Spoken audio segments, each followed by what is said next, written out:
Oi, pessoal! Bem-vindos a mais um encontro do Desafio Bookster 2023, quase na reta final, penúltimo livro ah, aqui do desafio, que tem como objetivo, né, ler romances históricos, diferentes acontecimentos históricos. Agora em novembro, escolhido foi ditadura argentina, né? Então trazer um pouco desse contexto aí das ditaduras latino-americanas. E o livro escolhido foi A Casa dos Coelhos, da Lara Alcoba. É, para falar sobre esse livro hoje com a gente, temos duas pessoas muito queridas que eu já conheço e sei do vasto conhecimento e da paixão pela literatura, sobretudo literatura latino-americana. Então, vou apresentá-los para vocês. Em primeiro lugar, a Pilar Bu, que é professora de literatura, redatora, pesquisadora e poeta. Tem vários livros publicados, é doutora em teoria e crítica literária e mestra em estudos literários. É criadora da Vértebra Latina, canal do Instagram e blog que se dedica à visibilização, debate e estudo de autoras latino-americanas e caribenhas. Se dedica aos projetos Vértebra Latina e Leia Mulheres Goianas. Integra o grupo de pesquisa horizontal Ursulinhas, que pensa a produção de ficção científica latino-americana escrita por mulheres. Acredita que a vida só vale a pena ser coletiva e compartilhada. Bem-vinda, Pilar. Ó, tudo a ver, literatura latino-americana, apesar de, no nosso caso, temos um pouquinho também da França envolvida, né, na nossa autora. Você já vai Uhum. falar um pouquinho disso, mas falando um pouquinho do Vini. O Vini é mestre em História pela Universidade Federal de São Paulo, tem pesquisa sobre a relação entre a arte e política em contextos de revoluções latino-americanas, dedicando a refletir sobre fotografia e redes artísticas. É idealizador do Latina Leitura no Instagram, que fala de livros e história da América Latina. E organizador do clube de leitura Comala, voltado para a literatura da nossa região. Vini, também seja mais uma vez bem-vindo aqui. Muito obrigado, gente. Estou muito feliz de estar aqui e de É, finalmente poder conversar também com a Pilar, porque a gente vive nesse mundo virtual, que a gente não se vê, não ah, se encontra, e aí essa aqui vai ser uma olha aí, grande Desafio oportunidade para Bookster, poder conversar todo mundo. É verdade. viabilizando encontros virtuais. Sempre. E para começar, queria falar com a Pilar, fazer uma perguntinha. Uhum. Pilar, conta um pouco para a gente, assim, sobre quem que é a Laura, né, a autora, e por que ela traz essas memórias dela, né? O que que ela tem de marcante na vida dela? A Laura é uma figura muito interessante, né? A Laura nasceu na Argentina, mas está radicada na França, como você comentou, né? Então, por algumas pessoas, alguns críticos, ela inclusive é considerada como literatura francesa, francófona, né? Então, Uhum, a Laura, ela se desloca, né, com a mãe. E ela é filha, então, dessa mulher muito interessante, que eu acho uma personagem muito interessante do livro, ainda que a gente não tenha uma visão completa dessa mulher, né? Que é essa militante, né? Essa mulher interessantíssima, que é uma militante montoneira, que foi uma resistência muito, muito importante na ditadura argentina, né? Muito aguerrida.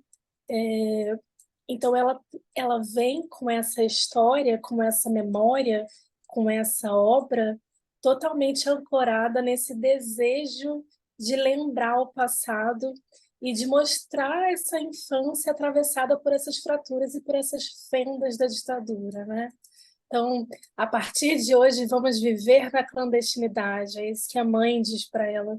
E ela vai ser jogada nesse ambiente completamente diferente, uma criança, e a memória tem essa função de elaborar o passado para que o horror não se repita. Então, de alguma forma, a Laura usa a literatura nesse lugar de tentar entender os traumas individuais e coletivos, né? Da literatura ser um registro, porque muitas vezes a gente sabe que a memória oficial não dá conta de tudo e muitas vezes não quer dar conta de tudo, né? Então, aquilo que escapa dessa memória oficial, dessa história oficial, é recolhido pela literatura, por esses autores, especialmente dessa geração que vai ser chamada de literatura de segunda geração, né? Essa literatura dos filhos da ditadura. E aí, quando a gente fala de filhos da ditadura na América Latina, é um conceito amplo, né? Não necessariamente a pessoa é filha de algum militante, mas de uma segunda geração que vai elaborar esse trauma coletivo que fala sobre a identidade das pessoas, né? Então, a Laura tem essa configuração muito diferente e que vai mostrar, por meio dessas memórias, do olhar de uma criança, essa perspectiva toda diferente de América Latina, né? O Zambra, eu até posso mostrar o livro, que eu me empolguei. Lógico, Tem esse livro aqui do Zambra, que é o Fórmula de Voltar eu para já li. Casa. Eu É, acho que a gente leu no Bookster pelo Mundo quando tinha. E tem um terceiro capítulo aqui que vai ser chamado de literatura dos filhos, né? Nem todo mundo Sim, gosta desse termo, mas é um termo que ajuda a gente a entender essa ideia de uma memória transgeracional, né? De uma memória que vai vir dessas gerações futuras que querem falar por meio da literatura. E a gente faz isso muito bem, né? A América Latina faz isso muito bem, né? A Argentina, o Chile, o Uruguai e o Brasil fazem essa elaboração do passado ali, a contrapelo de uma história oficial, para que esse horror não se repita. E eu acho super importante a gente falar desse livro hoje, né? Desse momento, porque é um momento bastante singular também para a Argentina, né? Em que alguns passados estão sendo revividos em função dessa última eleição presidencial. Então, fica aí como um registro também, onde onde a história escapa, né? Que a literatura dê conta desses passados outros. Mas sim, acho que é sim. isso. Eu me É, não, empolgo. muito legal, muito legal. Eu acho que, primeiro, tem essa questão da memória muito forte, né, na vida dela, mas ao mesmo tempo, e aí eu jogo pro Vini, é um livro de ficção, ainda que seja autoficção, mas tem o lado ficcional. Antes da gente falar disso, eu queria te perguntar, Vini, já que estamos falando de memória, de um tempo e acontecimento histórico marcante, que contexto é esse, né? Eu confesso que eu não conhecia esse termo, os monteneiros, que tem, acho que é isso, né? Monteneiros, que tem no livro. Quem eram, eu acho que era a resistência, né? Montoneiros. E basicamente, como é que foi essa ditadura, esse golpe, né, de Estado? É, e qual a relevância dos montoneiros, desculpa, gente, para para esse período? Sim. Rapidinho, é quase um trava-língua, né? Os É, montaneiros. monta. Eu vou começar antes pedindo desculpa para quem tiver tique e estiver assistindo a gente, porque não tô no notebook e aí fica esse desvio. Eu olho para vocês ou para a câmera, então às vezes eu estou olhando para um lugar, às vezes para outro, mas quem tiver tique, paciência, vai dar tudo certo no final.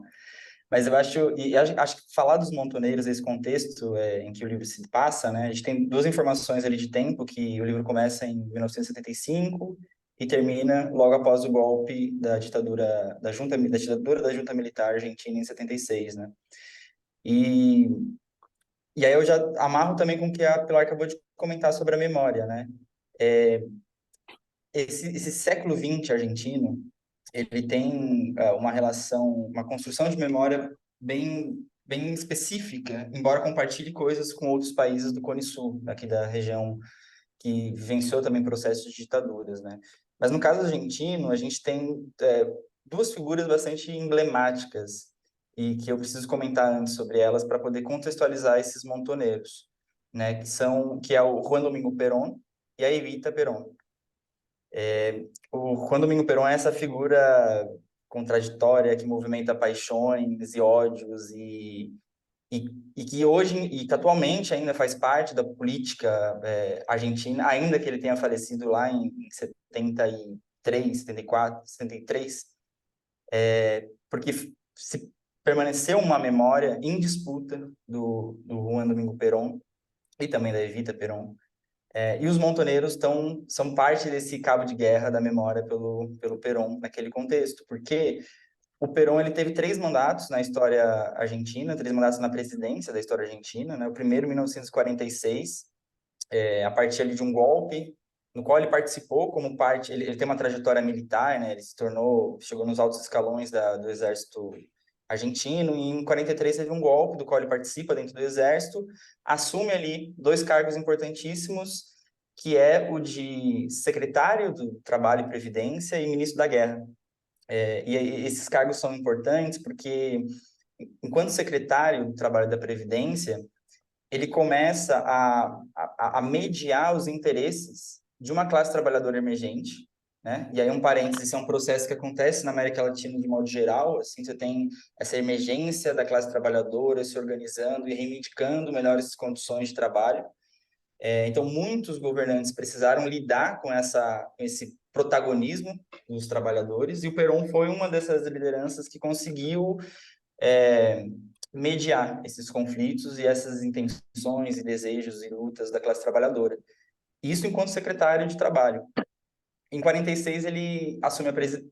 Em 45 ele é preso, porque justamente ele participando, né, dos desejos da classe trabalhadora, ele conseguiu, por exemplo, aumento de salários reais, uma espécie de 13º, né, permitiu ali algumas conquistas institucionais dessas demandas, e ele é afastado do cargo por conta desse envolvimento, né, essa aproximação. Os setores conservadores no poder, os militares conservadores no poder, não gostaram muito dessa aproximação. Ele é preso, existe ali um contexto de mobilização dessa classe trabalhadora pedindo a soltura do Perón, isso em 45. Ele é solto, e nessa soltura já começa praticamente o início da campanha eleitoral dele, que resulta em 46 na vitória, né? Então ele tem ali um primeiro mandato entre 46 e 52, no qual ele continua, né, caminha ainda nesse processo de garantir alguns direitos fundamentais para a classe trabalhadora. A Argentina estava vivenciando um período econômico muito favorável, diferente dos anos anteriores, né? A Argentina foi uma credora na Segunda Guerra Mundial. A Grã-Bretanha emprestou muito dinheiro da Argentina. Então, nesse contexto de fim da Guerra Mundial, da Segunda Guerra Mundial, que termina em 45, Perón assume em 46, tem dinheiro, né, para conseguir investir no desenvolvimento do país, né? Então ele consegue dar continuidade para esse projeto que ele já vinha desenvolvendo e vai elaborando um pouco ali do que é o seu projeto de governo, muito baseado numa ideia de justiça social para a classe trabalhadora, mais tutelada pelo Estado. Então ele cria um partido próprio, o Partido Peronista. Os sindicatos se atrelam ao Partido Peronista. Então, se o sindicato tinha, sei lá, 1 milhão e meio de pessoas antes disso, no fim do mandato do Perón, esse número dobra. Então, você tem 3 milhões de trabalhadores sindicalizados. Enfim, outros processos também, nacionalização de algumas empresas. Então, ele nacionaliza empresas de energia, de transporte, ferroviário, que também estava sob comando dos ingleses. Mas aí tem um outro lado da moeda, que é quando a imagem do Perón começa a ficar contraditória, né? Porque, apesar desses avanços, tanto em relação às leis trabalhistas, mas também no desenvolvimento econômico do país, ele foi muito autoritário, né? Então, você tem alguns casos de perseguição no judiciário. Alguns membros da corte argentina foram destituídos do cargo sem nenhum motivo aparente. Perseguição a professores antiperonistas nas universidades, um forte controle da imprensa, de censura da imprensa, né? O rádio era um mecanismo muito forte naquele contexto, e basicamente os rádios privados foram silenciados em lugar de uma rádio pública. Intervenção no cinema para produzir filmes que de alguma maneira enaltecesse a figura do Perón, e perseguições políticas de modo geral a opositores do Perón, né? E um outro ponto muito fundamental, e para quem tiver alguma familiaridade com a história do Brasil do século XX, vai perceber isso em comparação com Getúlio Vargas, ele foi também uma liderança que se valeu muito bem dos meios de comunicação e propaganda. Então, existiu uma massificação desses meios de comunicação e propaganda que ajudaram a criar uma imagem de um Perón, liderança carismática, uma coisa assim, um paralelo, mas deixando de lado as devidas diferenças, mas um pouco nessa lógica de pai dos pobres, de pai da classe trabalhadora, tutelando esses grupos que estavam ali reivindicando por alguns direitos no campo do trabalho. Então, essa contradição é marca do governo Perón, né? De um lado, teve um desenvolvimento de leis trabalhistas, um desenvolvimento econômico mesmo no país, mas, por outro, esse lado autoritário. Paralelamente a isso, tem a figura da Evita Perón, que, enfim, não só esposa do Perón, mas também uma liderança muito importante no país, e para alguns setores da população até mais importante do que o Perón, porque ela vai participar dessa mediação, né, os estratos, com os setores mais baixos da população, muito ativa no assistencialismo, na caridade. Então, ela também vai criando uma adesão popular muito forte na figura dela. E quando a gente tem o segundo mandato do Perón, que é de 52 a 55, a Evita, logo em 52, ela falece, ela morre. E então, o Perón perde também um pouco dessa pilastra que ele tinha ali, essa ponte que ele tinha com essas classes mais baixas, né? E juntando-se a isso, todo aquele dinheiro que existia do contexto do pós-guerra vai diminuindo também. Então, ele já encontra muito espaço para conseguir conseguir continuar desenvolvendo o país. E aí você junta a oposição que sempre existiu, que vai se fortalecendo, e ele sofre um golpe em 55 que vai deixar ele no exílio por 18 anos. E no livro eles fala mais da Evita, né, Perón? Fala da Isabelita. Da Isabelita, como é que foi disso, né, pro golpe mesmo? Porque né, tem toda essa parte que antecedeu, mas aquele momento do livro mesmo. Perfeito. Eu fiz, enfim, além de historiador, sempre dar um passo para trás para poder contextualizar as coisas, mas é porque, de fato, o Perón é uma figura importantíssima para a gente entender o livro. Porque o Perón, ele volta, ele é exilado, e ele volta para a Argentina no início dos anos 70. A Argentina vinha vivendo uma ditadura. Em 71, os militares decidem fazer uma reabertura política. Só que o Perón não é permitido a volta dele para o país. Ele está exilado lá na Espanha da ditadura franquista.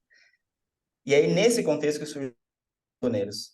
Porque a ausência do Perón, uma ausência física do Perón, não significava uma ausência de influências na vida política argentina. Mas, de alguma maneira, essa ausência dele permitiu com que grupos diversos se fortalecessem. Então, o Perón ele conseguiu juntar, né, sob esse guarda-chuva do peronismo, tanto uma direita quanto uma esquerda radicalizada, como os montoneiros, que surgem ali em 71, sequestrando um ex-presidente ditador, que fez parte do golpe do Perón. Eles sequestram esse ex-presidente e quando o Perón volta para ali, para o país, e assume a presidência, ele logo falece também. E aí quem assume a presidência é a esposa dele, a Isabelita, que não tem a mesma adesão que a Eva Perón tinha e não consegue lidar ali com esses conflitos. Então, essa ditadura, a Argentina teve muitos golpes ao longo do século XX. Então, o golpe de 76 foi, de alguma maneira, uma continuação da insatisfação dos militares com a vida política na Argentina. Então, quando eles dão o golpe de 76, os montoneiros já tinham se radicalizado como oposição mesmo até aos ideais peronistas ali, que estava muito mais para um lado de uma direita do que para uma esquerda. É muito doido como... Assim, eu já li outros livros também de ditaduras de outros países da América Latina, né? Como às vezes tem coisas em comum, muitas vezes, né? A gente acaba vendo essas identificações, assim. E aí, falando especificamente do livro, né? Que a gente já falou, uma questão de memória misturado com ficção, autoficção, no caso, né? Que se identifica. Pilar, básica, assim, sim, o que seria uma autoficção, né? Até numa autoficção que é mais ficção, mais realidade, não tem essa regra, né? Porque parece, até pelo final do livro, depois das palavras dela, parece muito que é uma biografia, uma autobiografia, né? Como é que é esse jogo, assim, da linguagem? Aí eu vou ser sincera, eu acho particularmente difícil a gente fazer essas determinações muito fechadas, né? Porque literatura é vida, então autobiografia, autoficção, onde é que a gente está nesse não Sim. lugar muito Aham. borrado, né? Mas imagina assim, que ela era uma menina de 8 anos e ela não, a gente não tem condições de acessar as nossas memórias completamente, né? sim. Nós fazemos processos de edição até sobre o que a gente quer falar e sobre o que a gente não quer falar, o que é melhor esquecer. Então, a autoficção ela vem para preencher certas lacunas em certos lugares. Eu sei que eu vivi isso, eu me lembro do que eu vivi, mas nem tudo é possível de ser completamente resgatado. Então, vem essa ficcionalização. Até porque, do outro lado, tem um leitor que precisa ser é, Envolvido. apaixonadamente envolvido, né? Então tem toda essa ideia também de que a gente, como diz uma amiga minha, a Carol do Encruzilhinhas, nem a vida é Ela vê. completamente verdadeira. Ela vê, eu sei. É, Nem a vida é completamente verdadeira e fiel, porque até quando a gente vai abrir o celular para produzir um conteúdo para a internet, a gente escolhe sobre o que a gente quer falar, né? Então existem certos processos de edição. Mas o que eu acho mais bonito, eu acho, desse livro é essa figura, esse olhar de ser uma criança. Eu gosto desse olhar da eu também. criança. Eu gosto Eu muito. acho. Você gosta também? Cara, eu acho muito Muito. especial. Ciranda de Pedra é um livro que eu amo, da Lígia Fagundes Telles. É isso, é o olhar de uma criança em conflitos familiares. Um livro maravilhoso, eu gosto. O próprio O Sol é para Todos, né? Ela, a criança, eu gosto disso. Não, e pensando em ditadura, nós temos vários outros casos, né? Como o Cramp, da Maria José Ferrada, que é uma escritora chilena, né? A Hum, gente tem o Um, Dois e Já, da Inês Bortagaray, que é uma uruguaia. Então, esse olhar dessa infância que é fraturada, eu acho ele muito legal, porque a Laura está num momento muito específico da vida em que ela está tentando descobrir quem ela é no mundo. Só que ela está uhum. descobrindo, tentando descobrir quem ela é no mundo num lugar em que tudo desmoronou, né? A família desmoronou, o país desmoronou, tudo que ela sabe de referência pessoal não existe mais, não existe, né? Não existe um núcleo. Ela vai ter que refazer essas relações, né? Então, eu acho muito bonito que isso seja pelo olhar de uma criança, porque a gente consegue perceber essas nuances desses traumas, sabe? Tem uma cena do livro que eu acho fortíssima, que é quando ela vai visitar o pai, né? Quando ela vai visitar esse pai, que ela que ela vomita num momento assim de profunda angústia, ansiedade, em que ela não sabe Nossa, lidar com dá um aquilo. aperto no coração. Nossa, vendo isso, uma criança, né? E constantemente ela é cobrada no livro Até Atitudes de Adulto, que é impossível É ela isso, ter, eu acho que né? é um contraste. Em alguns momentos você nota a ingenuidade de uma criança diante de uma situação tão dura e tão séria, perigosa, e você fala, só uma criança naquele momento que não está entendendo a seriedade de muitas vezes das coisas. Mas, por outro lado, tem momentos em que ela tem uma maturidade que não é de criança, né? Então, é isso, em alguns momentos É. ela está fora da caixinha de criança, em alguns momentos ela é uma criança naquela situação Até extrema e não porque é uma consegue adulta entender. olhando para o passado também, né? Ela é uma Uhum. adulta fazendo esse filtro de olhar para o passado. Exatamente. Mas É. sabe uma coisa que eu gostei, que eu achei muito interessante também, que eu estava lembrando aqui agora, daquela parte quando ela se envolve naquela tremenda confusão de dizer que ela não tem sobrenome, Uhum. né? A Sim. saída que eles encontram para aquela querela ali, dela dizer, ah, eu não É sei a quem é meu senhora pai, nada, é a eu senhora sou a senhora nada. nada. Gente, imagina o tamanho que é isso. Porque nomear alguém é dar uma identidade, um sentido de existir no mundo, né? Você trilhar a sua jornada. Quando ela diz que ela é a senhora nada, ela está se esvaziando completamente de quem ela é e de toda a história dela, que aquilo pode matar a mãe dela, né? Pode matar as pessoas que estão em Então, volta ela não dela. tem ideia, porque ela é só uma criança naquele momento, né? Exatamente. Mas eu acho bonita as saídas que ela tem, sabe? Ah, eu sou a senhora nada. Ah, não, aí eu tive que ir lá e dizer para ela que é porque seus pais se separaram, né? Então, pensa, a ruptura da separação dos pais vai num nível de equivalência com a ruptura da ordem social da ditadura, Total. né? Porque para ela, como criança, ela tem outros problemas para resolver, né? Ela tem outros É, problemas para é uma resolver. criança, ela quer brincar, ela quer ver o coelhinho lá, ela quer tentar entender tudo aquilo que está acontecendo fora do comum, ao mesmo tempo ela não está na escola, mas quando vai para a escola, mas não se encaixa lá, não, cadê os meninos, né? É isso que eu É, gostei muito do livro, posso falar? E assim, quando eu pode. comecei a ler o livro, eu tava na dúvida, porque eu já tinha visto algumas pessoas no grupo falando que não tinham gostado tanto. mas eu gostei muito. Mas sabe quando você se surpreende, assim? Porque não é um livro que vai trazer tanto aspecto histórico tão forte, até porque eu acho que é a parte da criança, né? Mas eu me envolvi. Eu acho que não sei se é por conta dessa questão de ser uma criança, que é algo que me interessa, mas eu acho interessante, eu queria saber mais. Eu senti ela contando dessa visão realmente infantil. E aí, Vini, ao mesmo tempo, eu queria saber, assim, de você, a questão da crueldade, né, dessa ditadura, assim, que até indo, talvez mais. Porque é um estado de vigilância total, né? É um estado de uma iminência de prisão, de tortura e de talvez morte total, que é depois o que se confirma no final do livro. Ela é uma sobrevivente porque ela conseguiu fugir, mas os que ficaram, né, não, e daqui não tem spoiler porque em tese a pessoa já é pra ter lido, morreram. É, como é que era é justificado esse estado de vigilância, né, deles, assim, essa ditadura foi uma ditadura muito perversa. Eu lembro que quando a gente conversou sobre formas de voltar para casa no Book Pelo Mundo, não sei nem se foi você, Pilar, que participou desse, é, eu fiquei chocado com a brutalidade também da ditadura chilena, quantidade de mortos. Na Argentina também se repetiu a mesma coisa que aconteceu no Brasil? Essas Mas a ditadura ditaduras... chilena, desculpa, Pode dizer, pode dizer. dizer que a chilena foi a mais sanguinária, não foi, Vini? Eu tenho a impressão de que a chilena parece que foi a mais sanguinária. É sempre muito difícil hierarquizar a violência, né? Uhum. Assim, É, todas as ditaduras são violentas a partir do momento que ela não aceita a existência do outro.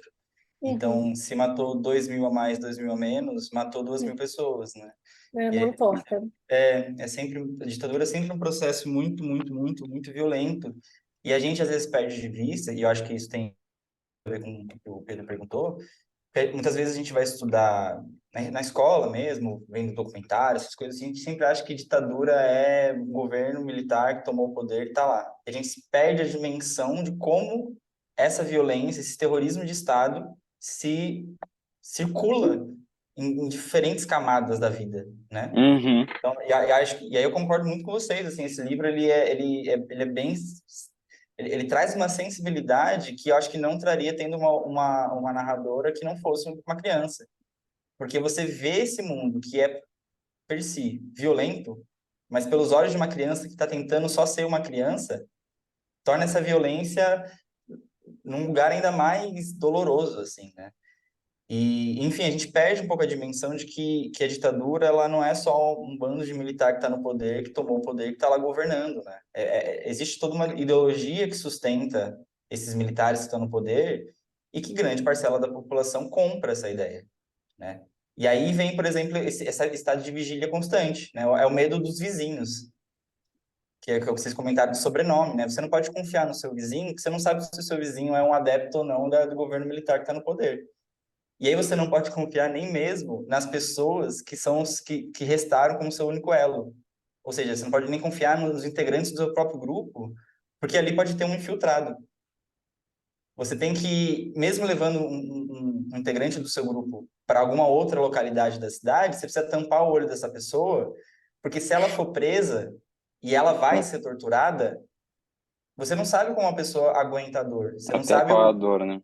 Você não sabe qual é o limite de uma pessoa sob tortura, né? Eu lembro muito da a Dilma, que também a Dilma, ex-presidente do Brasil, presidenta do Brasil, foi uma militante de grupos armados aqui na ditadura brasileira, e eu lembro de uma entrevista dela contando dessa experiência na tortura. Ela conversava com ela mesma dizendo assim, só precisa aguentar mais 5 minutos. E nisso tomando choque, e nisso apanhando, e nisso sendo torturada. E aí, quando dava 5 minutos na cabeça dela, ela falava para ela de novo: precisa aguentar só mais 5 minutos. E nisso passava uma madrugada inteira de tortura. Então, assim, ninguém quer ser pego pelos militares sem um julgamento justo, sem um processo justo de julgamento. Então, esse medo é um medo constante. E aí, o que é mais doido, eu acho, né, dentro da narrativa da Laura, personagem criança, é que ela diz fazer ideia disso, ela diz entender, só que ela vai e pega uma câmera fotográfica e tira uma foto de um integrante do grupo, sem ter, de fato, a dimensão do quanto que isso é problemático. Porque se essa foto sai dali e vai para algum lugar, eles têm uma prova de um integrante do grupo, né? E aí, ao mesmo tempo, ela se liga, porque ela anda na rua e ela olha para trás, ela finge que tá brincando de amarelinha na rua para poder dar um pulo e virar para trás. Só que Uhum. aí, algumas páginas depois, ela vai tirar uma foto de alguém, assim. Então, é um estado de vigília constante, assim, porque acho que a principal commodity, por assim dizer, dos militares no poder é a informação, né?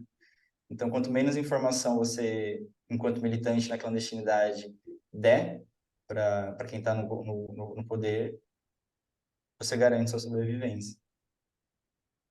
Sim, não, muito Pilar, tá no mudo. Não, eu falei pesadíssimo, porque é isso, né? Um traço É. em falso. Uhum. E aí eu queria ouvir de vocês, o que que vocês acharam da leitura, assim, porque vocês são super aí, leitores de literatura latino-americana, ainda que ela tenha escrito em francês, também isso é algo interessante, né, porque ela escreveu em francês, ela é argentina, isso impactou de alguma forma, será?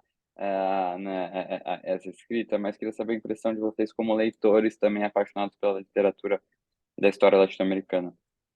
Bom, eu ando perseguindo a memória, né? É uma coisa que eu brinco que eu ando perseguindo a memória, pegar na pata desse bicho. Assim, eu tenho muito carinho por esse tema, é algo que eu gosto muito. Eu estava com muita vontade de ler esse livro da Laura há muito tempo. E também tinha ouvido opiniões distantes, mas para mim foi uma leitura muito boa. Admito que no início eu falei assim, cara, onde é que essa menina vai chegar? Sabe? Me deixou assim até um pouco ansiosa. Mas eu gostei muito, eu gosto muito como ela vai deixando tudo meio aberto, né? Porque esse livro é uma trilogia, né? Então ela vai Sim, deixando tudo aberto e tal, para a gente depois pensar como é que isso vai ficar. Mas o título foi um negócio que me pegou. é, O título foi uma parada que me pegou pesado, viu, eu Pedro? gostei Assim, muito. eu gostei muito do título A Casa dos Coelhos. E aí, eu sou a maluca da. Gente, eu sou maluca, eu vou pesquisar, né? Eu sou doida. Mesmo para fazer coisas muito simples, eu saio que nem uma maluca.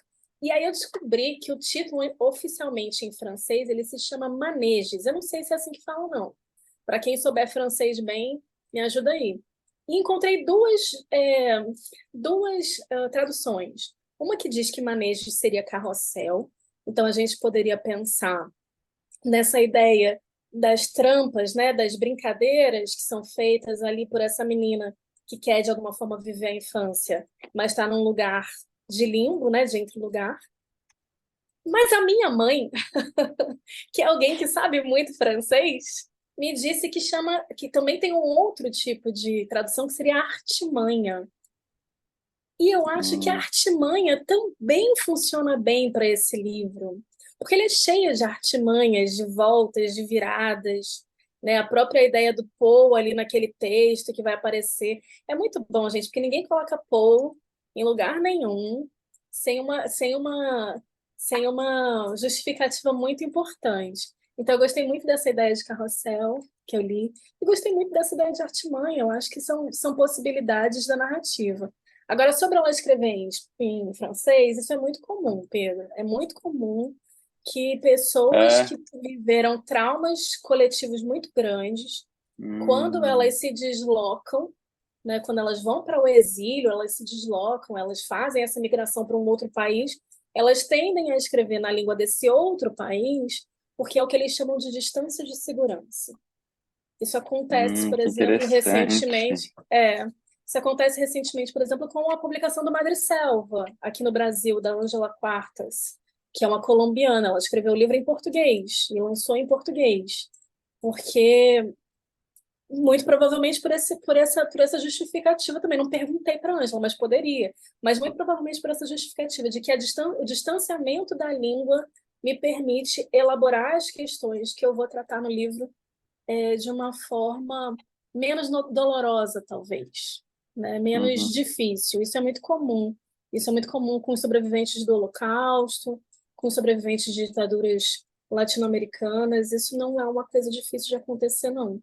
E eu acho bonito que ela tenha escolhido fazer isso em francês, porque ela está num lugar de muito privilégio também, né? sim, Publicar a partir de um lugar mais central, como a Europa, ajuda também em certas temáticas a circularem mais. Um, e também ela poderia, se ela quisesse traduzido, não sei como também é o espanhol dela hoje em dia, mas eu nunca tinha pensado, não sabia disso, que interessante. Essa questão do idioma, né, na hora de escrever, quando vem de um trauma. Até pesquisei também manege, né? Eu Uhum, falo francês, mas não conhecia essa palavra. E uma das traduções que apareceu para mim, passeios. uhum. Faz sentido também, aqueles passeios que ela ia dar para descobrir e para investigar o que estava acontecendo lá fora, né? Faz sentido também. Gente, a língua é um negócio muito, muito gostoso, É, né? Porque te aham, abre 1 milhão de possibilidades e sim, todas de alguma forma têm a ver. Mas o livro uhum, em espanhol também é La Casa de los Conejos. Ele Deus também comigo. tem o mesmo nome em português, né? E Eu acho aí que eu queria muito perguntar para Laura, tipo, por que essa mudança, né? Tipo, foi uma escolha editorial sua? Sabe, eu fico muito curiosa com essas E coisas, eu porque gostei é muito uma do A Casa dos mudança Coelhos. Quando possível. você lê o trecho A Casa dos Coelhos no livro, pelo menos pra mim aconteceu isso. Sabe quando você fala assim? Agora fez sentido, Para mim sabe? fez um negócio assim na cabeça, pá, É. Eu fiz assim, explodiu. sabe? Agora, assim. Ah, e E você, que Vini, o tem, que que você achou dela? é, Desculpa, imagina. da leitura. Não, enfim, como historiador, a gente persegue a memória desde sempre, né? E aí, sempre quando eu encontro justamente esses livros eu até anotei, que a Pilar comentou, né? Que pelas fendas da ditadura, ou pelas fendas de qualquer história oficial, eu sempre me interessa bastante, porque, de fato, a história não dá conta de tudo, né? E acho que a literatura tem esse poder, assim, né? Eu acho que a ditadura, ao fabular a realidade, ela pode se perguntar o que está acontecendo aqui onde ninguém olhou, onde que ninguém pôde ver, né? Me lembra muito, sei lá, O Som do Rugido da Onça, não sei se vocês já leram, que também vai nesse lugar Não, das fendas da história oficial, né? ainda não li.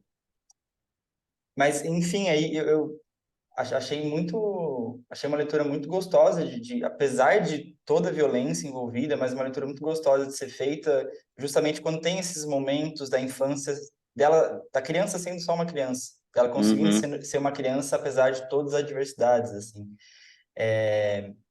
Vou dar coro aqui pros seguidores do Bookster que não gostaram tanto do livro, que eu gostei muito do livro, mas eu não gostei tanto de como ele caminhou para o final.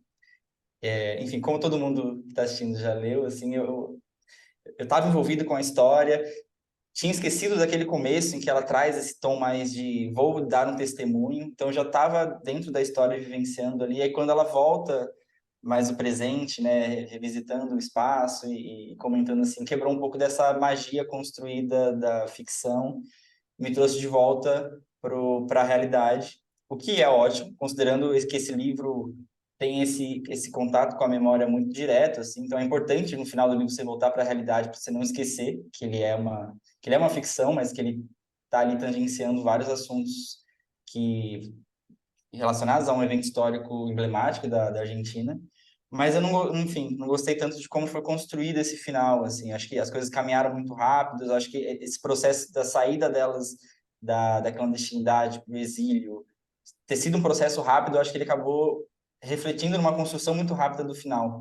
Então de repente eu vi acabou o livro, assim, chegou no final da história, eu não senti um preparo tão grande para esse final. Mas eu acho que isso não desqualifica o livro de maneira nenhuma. Enquanto opinião e gosto, eu adorei o livro. E, e aí, assim como a Pilar, eu gosto muito dessas histórias que dialogam com a memória, assim. Enfim, eu até separei aqui no final um livro que eu li recentemente, que eu acho que a Pilar também leu, leu também, que eu lembro de ter visto, que também vai nessas entranhas da memória, assim, da Argentina, inclusive. Qual que é? Então, Agora eu tô curioso. agora eu vou... É A A Chip. Estirpe, da Carla Maliante, que é uma escritora argentina, mas aqui ela não está falando sobre a ditadura argentina, mas sobre um contexto também violento da história argentina, que é as guerras del Chaco, que aconteceu no século XIX, muito ali ligadas ao processo de formação da identidade nacional argentina. Então, enfim, milhares, não sei milhares, mas um grande número de indígenas foram assassinados pelo governo argentino nesse processo de expansão do território ao norte do país, assim, E aí é uma personagem que eu acho ótimo, é uma personagem que ela tá no aniversário de 40 anos, se eu não me engano, caem aqueles globos espelhados de A balada cabeça. na cabeça dela e ela acorda no hospital sem memória de nada. E aí tem um Sim, muito médico bom. chamando ela de paciente, tem um marido chamando ela pelo nome, tem uma criança chamando Nossa, ela de mãe, e ao mesmo tempo ela descobre que ela estava escrevendo um livro sobre o seu tataravô que participou das campanhas del Chaco. E aí ela vai então tentando retomar a própria memória e essa memória que relacionada demais. ao livro, assim. Eu Esse gosto livro é muito desse tipo incrível. de leitura. Qual a Ó, editora? mas eu vou é da Moinhos. Mas eu vou defender a Laura. Eu concordo, eu acho que o final ele tende a ser um pouquinho apressado, né? E ela tá tentando explicar bastante coisa, mas eu acho que também tem uma ideia de querer fazer um gancho para o próximo livro. É isso que eu pensei também. É, e assim, E o próximo particularmente, livro fala disso? Eu não sei, eu não cheguei a pesquisar. Você chegou a então, pesquisar? eu ainda não li o próximo livro, mas assim, eu acho que tem dois movimentos que a Laura vai fazer. Esse primeiro vai ser do ensílio, né? Existe esse conceito que a gente chama de ensílio, que é esse exílio interno dentro do país, né? Esse ensílio dessa pessoa que precisa viver na clandestinidade para não morrer por conta da ditadura. E existe essa ideia de exílio. Então, eu estou imaginando que agora vai vir essa ideia do exílio na França e de todas essas dificuldades e barreiras, porque a Laura é uma mulher Ou talvez a fuga, latina, né? Até chegar à ou França, talvez a o fuga, segundo e o e de terceiro lá na repente na França. terceira lá na França, estamos elucubrando. Mas Deixa eu ver assim, eu aqui. gosto muito desse início. Eu gosto desse início da Laura bem assim, testemunho latino-americano na veia, pegando, E quase tem um ponto escrevendo na muito caneta, E tem um assim, ponto testemunho. muito importante desse início, que eu acho que é a última frase desse começo do livro, que ela fala também que ela escreve para poder esquecer um pouco. E aí eu Isso, fico imaginando Hum, também que esse processo testemunhal não é só porque é importante lembrar, mas para ela é importante compartilhar a memória. Porque imagina você exatamente. carregar isso a vida inteira. Porque a memória que você não esquece é uma memória monstruosa, que te persegue, né? Então, ela vai dizer assim: evocarei essa loucura argentina e todas as pessoas varridas pela violência. Eu finalmente me decidi, porque penso nos mortos com muita frequência, mas também porque sei que não se pode esquecer dos sobreviventes. Isso é um alerta gigantesco. E na epígrafe, ela já dedica o livro para Diana, né? Que é essa mulher com quem ela sim. viveu, né? E tem vários mistérios nessa criança. Essa criança ela foi sequestrada, essa criança. Como era muito comum que se sequestrassem crianças dos militantes da resistência para as famílias que não podiam ter filhos da ditadura. Né? Então, assim, olha a quantidade É. de, de, de intersecções que a Laura vai fazendo e de hiperlinks que ela vai abrindo que aparentemente a gente não percebe, mas ela vai fazendo isso com a ficção.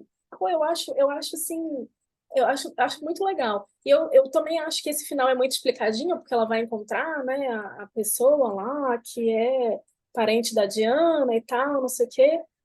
Mas eu acho que talvez tenha alguma coisa dessa ideia de um link com esse segundo livro. Mas esse tom de testemunha do início, eu fiquei com o coraçãozinho feliz.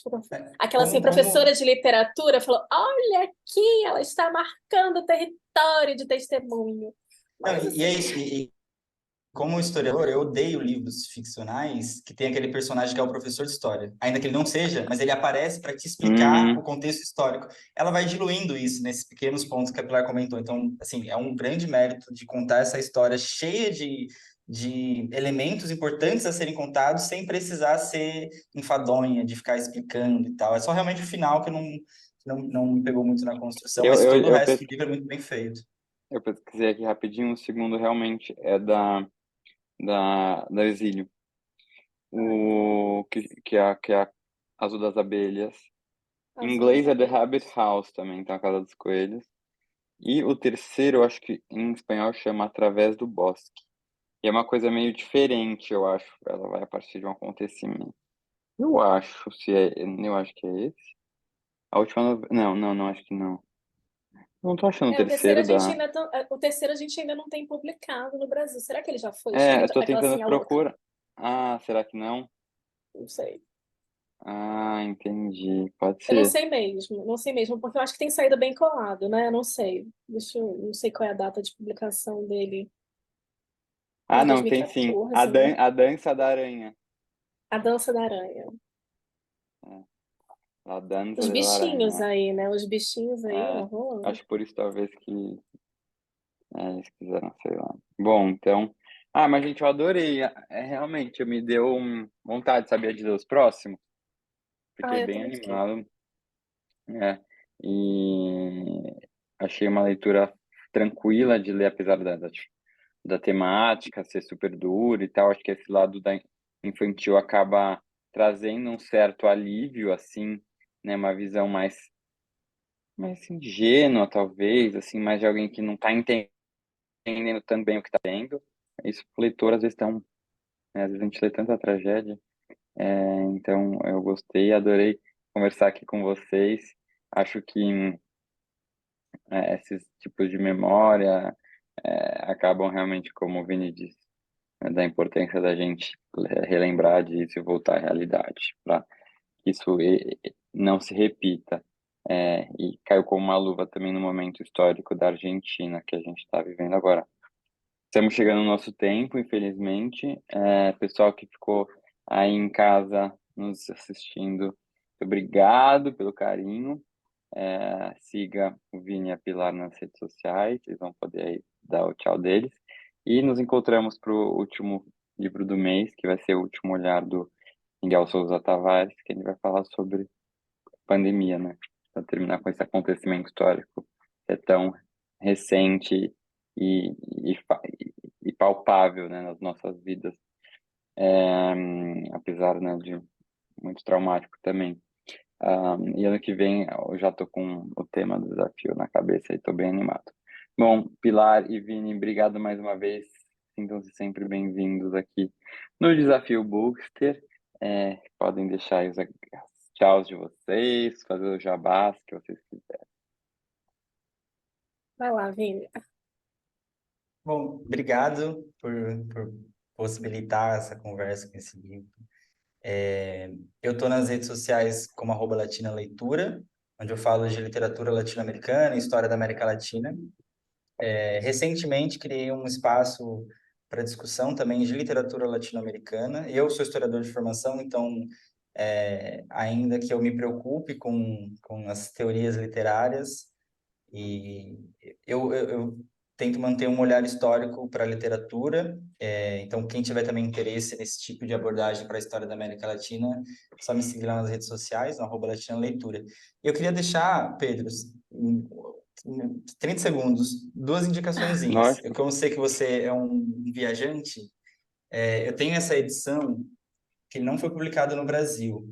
Tá, acho que está invertido, Hum, né? Mas é da Leila Guerriero, é uma escritora Não, argentina. Não está invertido para vocês? Para mim. Não. não. Ah, perfeito, então. Se chama La Outra Guerra, é uma história do cemitério argentino das Ilhas Malvinas. Resumo em 5 segundos, né? O fim da ditadura argentina em 85, em 83, está muito ligado a, ao fracasso que foi a Guerra das Malvinas, que foi uma guerra que a Argentina travou contra a Inglaterra, por umas ilhas ali no sul da Ah, eu Argentina. lembro disso na aula. E aí, a ditadura termina logo depois disso, porque ela enfraquece muito popularmente, e se constrói um cemitério para enterrar os soldados que caíram, soldados argentinos que caíram. O que a Leila Guerreiro Hum, faz nesse livro perseguir a memória sobre a construção desse cemitério, porque ela é uma história muito mais complexa do que se imaginava na história oficial. Então, se um dia para o pessoal que, enfim, visitar alguma livraria na nossa, Argentina, interessante. é um livro super curtinho, as letras são grandes, então é aquela leitura para você fazer num voo. A gente pode E tentar falar com alguma editora para trazer para o Era isso que eu Brasil. ia falar. Tem que trazer para o Brasil. Aí, galera, Ele, vamos ele é fazer um, ele é um barulho. ensaio, ele é um ensaio, né? Ele vai mais nesse sentido Ah, de, tá. de um jornalismo literário, mas é um livro bem interessante, bem curtinho, sobre esse contexto das Guerras das Malvinas. E o segundo, a indicação também tem a ver com o fim da ditadura, que é um filme que imagino que muita gente tenha assistido, mas que não assistiu, é para assistir hoje, que é o Argentina 1985, de Ah, eu tô Santiago para Mitre. assistir esse. Pelo amor de Deus, Eu Pedro, tô para assiste esse assistir. filme. Assiste Todo esse mundo filme falou que é nesse fim de maravilhoso, né? semana. Ele é maravilhoso, assim. Ele é um Vou filme assistir. muito bem feito. O Ricardo Darín tá maravilhoso como Ele é o Rulis maravilhoso. Traceira, que é um promotor que vai ali para julgar esses ditadores, justamente dessa ditadura de 76 que a gente está falando. Hum. Então ele é esse thriller jurídico, Durou assim, até quando a ditadura? de 76 a 83. E aí, em 85, tem esse julgamento dos ditadores. Então, esse livro eletrizante dos corredores do judiciário, do juiz, toda a arguição do Rulis Traceira, assim, é muito legal. E aí a gente conhece também, pelo filme, né, um pouco de como foi esse processo Sim. do final e do Então, julgamento dos tudo a ditadores. ver com a continuidade do livro. Tudo bem. Obrigado pelas Bom, dicas maravilhosas. eu queria muito agradecer, foi muito legal falar de literatura de novo, de memória de novo, e estar aqui com vocês. Pedro me convida sempre, eu sempre brinco com você, falo, convida Hum. sempre. E também conhecer o Vini, porque a gente descobriu que tem vários amigos em comum e a gente nunca tinha se trombado, então estou muito feliz. Lá na Amigos gente, e interesses, né? amigos e interesses, e E pesquisa, amigos interessantes. e amigos Ah, interessantes, enfim. Bom, lá nas redes sociais dá para me encontrar na Vértebra Latina, que é o meu canal sobre literatura latino-americana escrita por mulheres, e também dá para me encontrar como Pilar Bu, porque eu ainda mantenho ele por conta da família. hum. Mas como dica de leitura, nem tinha me preparado, mas pensei agora, eu vou indicar um outro livro sobre ensílio, né, sobre esse exílio interno, que até onde eu sei não está publicado no Brasil, mas é fácil achar o e-book dele, que é o Lengua Madre, da Maria Teresa Andrueto, que é simplesmente uma pérola para quem consegue ler em espanhol. É um livro sobre uma menina que não conhece, que perdeu a mãe, né? E que ela vai para a casa da avó e encontra cartas da mãe. E essa relação entre as duas vai se refazer, então, a partir dessas cartas. É um livro belíssimo. Vale muitíssimo a pena a leitura. Ah, E que deixa eu... legal. Acho que é isso. Mas Adorei livros as sobre dicas. ditadura, tem muitos lá na Vértebra Latina, também tem umas dicas, então É isso, acompanhe. E leiam Tá bom? Zambra é quem não isso. leu, né? Leiam Zambra, quem É, não leu, que a leitura é eu obrigatória, e preciso já que a ler gente está poeta falando do... chileno. Não, e já que a gente está falando do Zambra, leiam a Jasmina Barreira. Então é só isso que eu queria dizer. Que é a esposa do Zambra, que é Ah, tão é? boa quanto ele. Ela Ah, não é sabia dela. excelente. Ela é Sempre excelente. Vale aprendendo muito a com vocês, gente. Obrigado mais uma vez. Beijo a todos e nos vemos mês que vem. Tchau. pena. Tchau, tchau. Boas leituras.